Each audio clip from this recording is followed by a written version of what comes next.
আসসালামু আলাইকুম। দেশ কিংবা দেশের বাইরে থেকে যে যেখান থেকে আমাদের ভিডিওটি দেখতেছেন তাদেরকে জানাই আন্তরিকভাবে শুভেচ্ছা।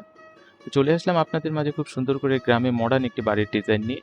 তো সচরাচর আমরা যা করি একটি বাড়ির শুরু থেকে শেষ পর্যন্ত মাটি কাটা থেকে ছাদ থেকে সবকিছু আমরা ডিটেইল আপনাদের সাথে আলোচনা করি। তো কিভাবে বাসাটিতে নির্মাণ করতে আপনার কি পরিমাণে সিমেন্ট লাগবে, কি পরিমাণে ইট লাগবে এবং কি পরিমাণে বালি লাগবে। এক কথায় আমরা বাড়িটির কস্টিং থেকে শুরু করে কত টাকা খরচ হতে পারে সিভিল ওয়ার্কিং এর জন্য এবং বাড়িটির ফ্লোর প্ল্যান খুব অল্প সময়ের মধ্যে আমরা আপনাদের সুন্দর করে একটি ধারণা দেওয়ার চেষ্টা করব।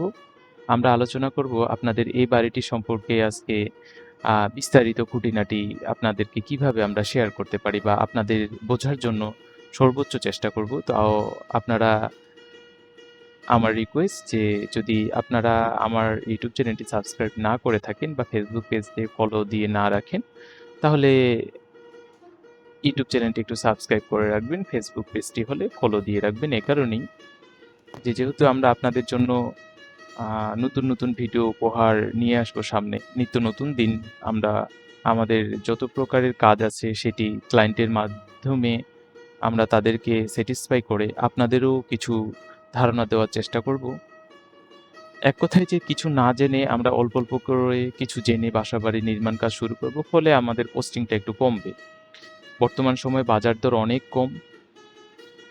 আগের থেকে বর্তমান সিমেন্ট, রড, বালির দাম অনেক মোটামুটি কমে গেছে। এ সময় আপনারা উপযুক্ত একটি সময়, এ সময় বাসাবাড়ি নির্মাণ করলে অবশ্যই আপনার কিছুটা হলেও সাশ্রয়ী হবে এবং কস্টিং এ আপনার একটু কম খরচ হবে।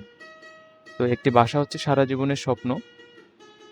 সে স্বপ্ন আপনার বাস্তবায়নের জন্য সুন্দর করে একটি রুমে ফার্নিচার বসায় যাতে স্বস্তি বোধ করেন।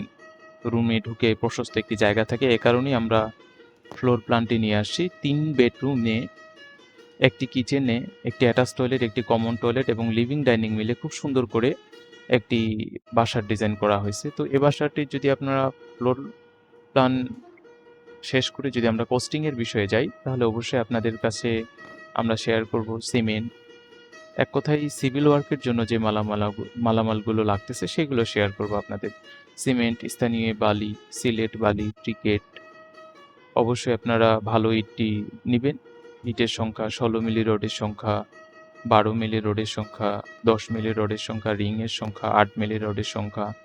বৈদ্যুতিকের কাজের জন্য কিছু দেওয়া হয়েছে, পাইপলাইনের জন্য কিছু দেওয়া হয়েছে, টাইলস, জানালা, দরজা এবং লেবার মজুরি সহ আমরা মোটামুটি আপনাদের একটি ধারণা দিয়ে রাখছি যে এই বাড়িটি নির্মাণ করতে আপনি ১৮ থেকে ২২ লক্ষ টাকার মতো যদি আপনার বাজেট থাকে তাহলে আপনারা এ বাসার কাজ শুরু করে দিতে পারেন ইনশাআল্লাহ।